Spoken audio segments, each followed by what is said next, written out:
আসসালামু আলাইকুম এভরিওয়ান, কেমন আছো সবাই? আশা করি সবাই অনেক অনেক ভালো আছো। তো তোমাদের মধ্যে অনেকেই আছে যারা ভবিষ্যতে টেকনোলজি বা আইটি সেক্টরে ক্যারিয়ার করতে চাও, আবার একই সাথে বিজনেস সম্পর্কেও ভালো নলেজ রাখতে চাও।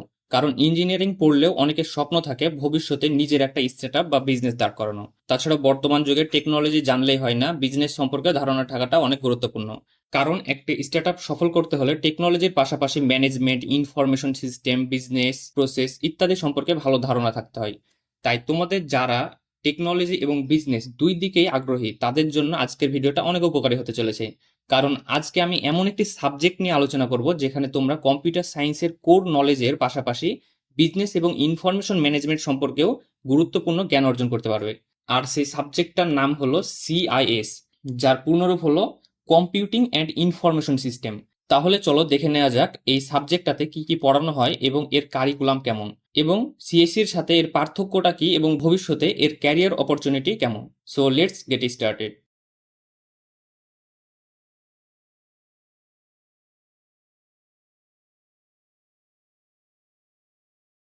তো সিআইএস সাবজেক্টে কি পড়ানো হয়? তো সবার প্রথমে একটা গুরুত্বপূর্ণ কথা বলে রাখি, সেটা হচ্ছে বাংলাদেশের সব বিশ্ববিদ্যালয়ের সিআইএস সাবজেক্টের সিলেবাস একই রকম নয়। আসলে প্রায় সব ব্যাচেলর ডিগ্রি প্রোগ্রামের ক্ষেত্রেই ইউনিভার্সিটি ভেদে কোর্স স্ট্রাকচার এবং সাবজেক্ট লিস্ট কিছুটা পার্থক্য থাকে। তবে চিন্তার কিছু নেই, বেশিরভাগ ইউনিভার্সিটিতে সাধারণত ৮০ থেকে ৯০% বিষয়বস্তু প্রায় একই থাকে। বাকি ১০ থেকে ২০% কোর্স ইউনিভার্সিটি ভেদে পরিবর্তন হতে পারে। তাই যদি তুমি কোনো ইউনিভার্সিটি সিআইএস সিলেবাস দেখে আমার বলা কিছু কোর্সের সাথে মিল না পাও, তাহলে অবাক হওয়ার কিছু নেই। কারণ নাম বা কোর্সের স্ট্রাকচার কিছুটা আলাদা হলেও মূল বিষয়বস্তু প্রায় সবগুলোতে একই থাকে। এখন তোমাদের বোঝার সুবিধার্থে আমি তোমাদের জন্য পুরো সিআইএস কারিকুলামটিকে ৫টি প্রধান অংশে ভাগ করেছি, যেগুলো হলো: প্রথমেই হচ্ছে ফাউন্ডেশন, তারপর হচ্ছে information system, networking and security, তাছাড়া বিজনেস কমিউনিকেশন এবং অ্যাডভান্স কোর্স। আমি ফুল সিআইএস এর কারিকুলামটাকে এই ৫টা ভাগে ভাগ করেছি, যার মধ্যে টোটাল ৪ বছরের কোর্সকে এই ৫টা অংশের মধ্যে ফেলেছি। এই ৫টি ভাগের কোর্স তোমাদেরকে ৪ বছরের ডিগ্রি প্রোগ্রাম জুড়ে সেমিস্টার অনুযায়ী পড়ানো হবে। এখন কোন সেমিস্টারে কোন সাবজেক্ট পড়ানো হবে সেটা ইউনিভার্সিটির কারিকুলামের উপর নির্ভর করে। তাই ইউনিভার্সিটি ভেদে এটা ভিন্ন হতে পারে। তাই আমি সেমিস্টার অনুযায়ী না গিয়ে পুরো ডিগ্রির প্রোগ্রামে কি কি পড়ানো হয় সেটি আমি তোমাদের জন্য সহজভাবে দেখাবো। পাশাপাশি আমি এটাও দেখাবো সিআইএস এর কোন কোর্সের সাথে সিএসসি এর কোন কোর্সের কতটুকু মিল রয়েছে, এবং সিএসসি ও সিআইএস এর মধ্যে আসল পার্থক্যটা আসলে কোথায়। তো চলো এবার ডিটেলসে দেখি। তো সবার প্রথমে আমরা দেখি ফাউন্ডেশন বা কোর কোর্সগুলো সম্পর্কে। তো এই অংশটা মূলত কম্পিউটার সায়েন্সের ফান্ডামেন্টাল বিষয়গুলো শেখানো হয়। তো এখানে যে সকল কোর্সগুলো থাকে সেগুলো হলো: ইন্ট্রোডাকশন টু কম্পিউটার স্টাডিজ, তারপর স্ট্রাকচার প্রোগ্রামিং, তারপর ওপস যেটাকে বলা হয় অবজেক্ট ওরিয়েন্টেড প্রোগ্রামিং, তাছাড়া ডাটা স্ট্রাকচার অ্যান্ড অ্যালগোরিদম, তারপর ডিস্ট্রিক্ট ম্যাথামেটিক্স, ক্যালকুলাস, স্ট্যাটিক্স ইত্যাদি। তো যদি তোমার সিএসসি সাবজেক্টগুলো সম্পর্কে একটু কিছুটা হলো আইডিয়া থাকে, তাহলে তুমি দেখবে যে এই কোর্সগুলোর সবগুলোই প্রায় সিএসসি প্রোগ্রামে পড়ানো হয়। কারণ এই কোর্সগুলো কম্পিউটার সায়েন্সের ফাউন্ডেশন তৈরি করে। এই কোর্সগুলো তোমাকে শেখায় কিভাবে প্রোগ্রামিং করতে হয়, প্রবলেম সলভিং করতে হয়, অ্যালগোরিদম কিভাবে ডিজাইন করতে হয়, এবং কম্পিউটার সিস্টেমের বেসিক কনসেপ্ট আসলে কি কি, এইসব বিষয়ে শক্ত ভিত্তি তৈরি করার জন্য তোমাকে এই কোর্সগুলো শেখানো হয়। আর সিআইএস সাবজেক্টটাও যেহেতু কম্পিউটার ফাউন্ডেশনের মধ্যে পড়ে, তাই এখানে তোমাকে কম্পিউটার ফাউন্ডেশন সম্পর্কে খুব ভালো রকম একটা নলেজ দিবে। তাই সিআইএস এ ভর্তি হলে কেউ যেন এমন না ভাবে যে এখানে প্রোগ্রামিং বা টেকনিক্যাল বিষয় কম পড়ানো হয়। এখানে বাস্তবতা হলো এটাই যে সিএসসির মতো সকল টেকনিক্যাল বিষয় পড়ার পাশাপাশি এক্সট্রা হবে তোমাকে বিজনেস রিলেটেড বিষয় পড়ানো হয়। আর এখানে ফাউন্ডেশন লেভেলে সিআইএস এবং সিএসসির মধ্যে অনেক কোর্স প্রায় একই রকম হয়। তো এটা বুঝলে এবার চলো আসি আমরা ইনফরমেশন সিস্টেম কোর্সগুলো সম্পর্কে। তো এটি হলো সিআইএস এর সবচেয়ে গুরুত্বপূর্ণ অংশগুলোর একটি। কারণ এই অংশ থেকে অল্প অল্প করে শুরু হচ্ছে সিআইএস এবং সিএস এর মধ্যে পার্থক্য। আমাদের যেখানে সিএস এর মূল ফোকাস থাকে সফটওয়্যার প্রোগ্রামিং এবং কম্পিউটিং এর উপর, সেখানে সিআইএস এর মূল ফোকাস থাকে টেকনোলজিকে ব্যবহার করে কিভাবে বিজনেস প্রবলেম সলভ করা যায় এবং ইনফরমেশন ম্যানেজমেন্ট আরো এফিসিয়েন্ট করা যায়। তো এইখানে যে সকল কোর্সগুলো করানো হয় সেগুলো হচ্ছে: প্রথমত ডাটাবেজ ম্যানেজমেন্ট সিস্টেম, তারপর সিস্টেম অ্যানালাইসিস অ্যান্ড ডিজাইন, তারপর ম্যানেজমেন্ট ইনফরমেশন সিস্টেম, তারপর সফটওয়্যার ইঞ্জিনিয়ারিং, তারপর হিউম্যান কম্পিউটার ইন্টারেকশন, তারপর আইটি প্রজেক্ট ম্যানেজমেন্ট, তারপর ইন্টারপিস রিসোর্স প্ল্যানিং। তো এখানকার মধ্যে আবার ডাটাবেজ ম্যানেজমেন্ট সিস্টেম, তারপর সিস্টেম অ্যানালাইসিস অ্যান্ড ডিজাইন, তারপর হচ্ছে সফটওয়্যার ইঞ্জিনিয়ারিং, তারপর আইটি প্রজেক্ট ম্যানেজমেন্ট। এই 4টা কোর্স সিএসসি তে পড়ানো হয়। আর management information system, human computer interaction এবং ইআরপি, এই 3টা কোর্স সিএসসি তে পড়ানো হয় না। এটা এক্সট্রা ভাবে সিআইএস এ পড়ানো হয়। এখন তোমাদের অনেকের প্রশ্ন আসতে পারে এগুলো আসলে কি কাজে লাগে। এখন ধরো কোনো কোম্পানি তাদের পুরো বিজনেস প্রসেসটাকে ডিজিটাল করতে চাই, তখন তোমাকে কি করতে হবে?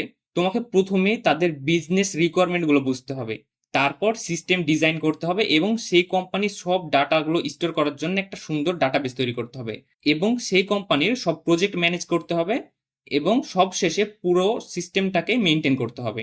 আর এই পুরো প্রসেসটাই তোমাদের শেখানো হয় এই কোর্সগুলোর মাধ্যমে। যেমন এখানে সফটওয়্যার ইঞ্জিনিয়ারিং এই সাবজেক্টে তোমাদের শেখানো হয় বিজনেস রিকোয়ারমেন্ট সম্পর্কে। তাছাড়া সিস্টেম অ্যানালাইসিস অ্যান্ড ডিজাইন এই কোর্সটাতে তোমাদেরকে শেখানো হয় কিভাবে সিস্টেম ডিজাইন করা যায়।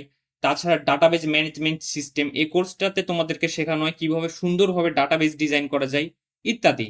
তাছাড়া এমআইএস, ইআরপি, আইটি প্রজেক্ট ম্যানেজমেন্টের মতো কোর্সগুলো সিআইএস এর অত্যন্ত শক্তিশালী দিক। এই বিষয়গুলো সাধারণত সিএসসি তে খুব বেশি গুরুত্ব দিয়ে পড়ানো হয় না বা অনেক সময়তে পড়ানোই হয় না। তাই যদি তোমাদের টেকনোলজি এবং বিজনেস দুই দিকে আগ্রহ থাকে তাহলে এই অংশটি তোমাদের জন্য অত্যন্ত মূল্যবান হতে পারে। তো এই অংশটা বুঝতে পারলে চলো এবার আমরা যাই নেটওয়ার্কিং এবং সিকিউরিটি অংশে। বর্তমান পৃথিবীতে নেটওয়ার্কিং এবং সাইবার সিকিউরিটির গুরুত্ব কতটা সেটা নিশ্চয়ই তোমাকে নতুন করে বলার দরকার নেই, কারণ আজকের দিনে প্রায় সবকিছুই নেটওয়ার্কিং এর উপর নির্ভরশীল। সেজন্য আমাদের পুরো 4 বছরের কোর্সের বড় একটা অংশে আমাদেরকে নেটওয়ার্কিং সম্পর্কে শেখানো হয়। তো চলো আমরা দেখি এই অংশে আমাদের কি কি সাবজেক্ট পড়ানো হয়। তো এই অংশে আমাদেরকে সবার প্রথমে পড়ানো হয় কম্পিউটার নেটওয়ার্ক, তারপর অ্যাডভান্স কম্পিউটার নেটওয়ার্ক, তারপর network security and cyber security, তারপর অপারেটিং সিস্টেম এবং ওয়েব টেকনোলজিস। তো এই যে কোর্সগুলো, এই কোর্সগুলোর মাধ্যমে তোমরা জানতে পারবে কম্পিউটার নেটওয়ার্ক কিভাবে কাজ করে, ইন্টারনেটের ভিতরে ডাটা কিভাবে এক জায়গা থেকে আরেক জায়গায় যায়, নেটওয়ার্ক কিভাবে সিকিউর রাখা যায় এবং সাইবার অ্যাটাক থেকে সিস্টেমকে কিভাবে প্রোটেক্ট করা হয়। আর এই অংশের বেশিরভাগ বিষয় সিএসসি তে পড়ানো হয়, তাই নেটওয়ার্কিং এর ক্ষেত্রে সিআইএস এবং সিএসসি এর মধ্যে খুব বেশি পার্থক্য দেখা যায় না। তো এই অংশটা বুঝতে পারলে চলো আমরা এবার দেখি বিজনেস কমিউনিকেশন সম্পর্কে। তো এটা এমন একটি সেকশন যেটা সিআইএস কে অনেক বেশি ইউনিক করে তোলে, কারণ একজন আইটি প্রফেশনালের শুধু টেকনিক্যাল স্কিল থাকলে হয় না, তার কমিউনিকেশন স্কিল, ম্যানেজমেন্ট স্কিল এবং বিজনেস নলেজও থাকার দরকার।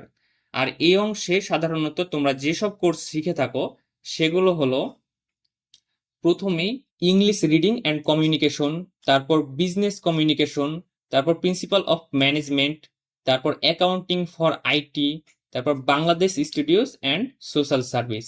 এখন এই কোর্সগুলো কেন শেখানো হয়?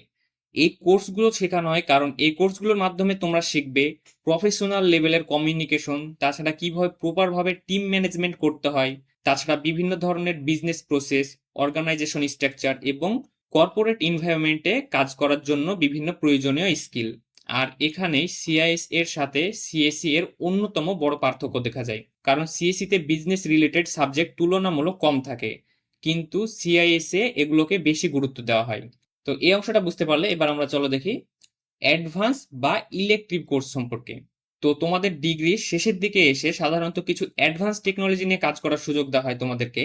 আর এখানে ইউনিভার্সিটি ভেদে কোর্সগুলো ভিন্ন হতে পারে। তো সাধারণত কমনলি যে সাবজেক্টগুলো পড়ানো হয় সেগুলো কি?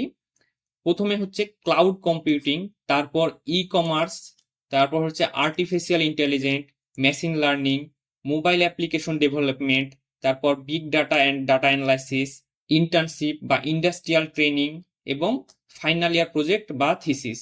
তো এখন এই কোর্সগুলোর মাধ্যমে তোমরা ইন্ডাস্ট্রি এবং মডার্ন টেকনোলজি সম্পর্কে ভালো ধারণা পাবে। বিশেষ করে ইন্টার্নশিপ এবং ফাইনাল ইয়ার প্রজেক্ট তোমাদের রিয়েল ওয়ার্ল্ড এক্সপিরিয়েন্স অর্জনের জন্য অনেক সাহায্য করবে। অনেক শিক্ষার্থী তাদের ইন্টার্নশিপ অথবা প্রজেক্টের মাধ্যমে ক্যারিয়ার শুরু করে, তাই এই অংশটা অত্যন্ত গুরুত্বপূর্ণ। তো এই হচ্ছে 5টা পার্ট যেগুলো আমি ভাগ করছিলাম। তো এই 5টা পার্টের মধ্যে আমি যে কোর্সগুলোর কথা বললাম এই কোর্সগুলো সাধারণত তোমাদেরকে 4 বছরে করা হয়, তবে ভার্সিটি ভেদে কিছু সাবজেক্ট কম বা বেশি হতে পারে, এটা নর্মাল। কিন্তু মেন যে হচ্ছে 80 থেকে 90% তোমাদেরকে পড়ানো হবে সেগুলো এই সাবজেক্টগুলোই। তো কি কি সাবজেক্ট পড়ানো হবে এটা যদি ক্লিয়ার হও তাহলে চলো এবার আমরা একটু দেখে নিই যে সিআইএস সাবজেক্টটা পড়ে আসলে তোমার ক্যারিয়ার অপরচুনিটি কি। তো এখানে ক্যারিয়ার অপরচুনিটি হিসাবে প্রচুর অপরচুনিটি রয়েছে। তার মধ্যে কিছু বেসিক আমি বলি, সেগুলো কি? সিস্টেম অ্যানালাইসিস হিসাবে, তাছাড়া ডাটাবেজ অ্যাম্বাসিডার হিসাবে, তারপর তারপর IT project manager, network administrator, ERP consult, তারপর বিজনেস অ্যানালাইস্ট, তারপর ইনফরমেশন সিস্টেম স্পেশালিস্ট, তারপর web developer, software developer, IT consult এবং ডাটা অ্যানালাইসিস। এগুলো জাস্ট বেসিক কয়েকটা আমি বলেছি, যেগুলো সচরাচর আমরা দেখতে পাই। এগুলোর বাইরেও হিউজ অপরচুনিটি রয়েছে। অর্থাৎ তুমি এরকম ধরতে পারো যে সিএসসি সাবজেক্টে যে সকল অপরচুনিটিগুলো আছে, সেম সবগুলো অপরচুনিটি তোমার এই সাবজেক্টেও রয়েছে। এক্সট্রা ভাবে তুমি বিজনেস রিলেটেড অনেক জায়গায় যেতে পারবে, যেটা তোমার এই সাবজেক্ট পড়ার এক্সট্রা বেনিফিট। তো বাস্তবে অনেকে মনে করে সিআইএস পড়লে ক্যারিয়ার অপরচুনিটি কম, কিন্তু বাস্তবতা টোটালি উল্টো। কিছু ক্ষেত্রে এখানে ক্যারিয়ার অপরচুনিটিটা অনেক বেশি। আর বর্তমানে আইটি ইন্ডাস্ট্রিতে সিআইএস গ্র্যাজুয়েটদের জন্য প্রচুর অপরচুনিটি রয়েছে, কারণ তাদের মধ্যে এক্সট্রা বিজনেসের যে নলেজটা থাকে, এটা সব কোম্পানি এখন খুঁজে। তো এই জবগুলোর অপরচুনিটির পাশাপাশি যখন তুমি জব সেক্টরে অনেক এক্সপিরিয়েন্স অর্জন করবে, তখন তুমি বিভিন্ন ধরনের ম্যানেজমেন্ট পজিশনে ভালো রকম কাজ করার সুযোগ পাবে। তাছাড়াও আরো অনেক অপরচুনিটি রয়েছে। তাই যদি তোমার টেকনোলজির পাশাপাশি বিজনেস প্রসেস, ইনফরমেশন ম্যানেজমেন্ট এবং অর্গানাইজেশনাল সিস্টেম নিয়ে কাজ করতে ভালো লাগে, তাহলে সিআইএস সাবজেক্টটা তোমার জন্য একটা দারুণ সাবজেক্ট হতে পারে।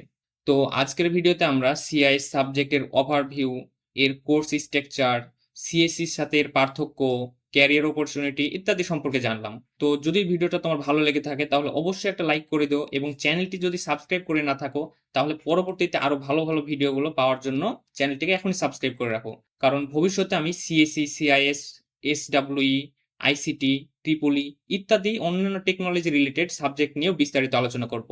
তাছাড়াও শুধু সাবজেক্ট রিভিউ না, আমি টেকনোলজি রিলেটেড যত আপডেট টপিক রয়েছে সেগুলো নিয়ে ভিডিও বানানোর চেষ্টা করব।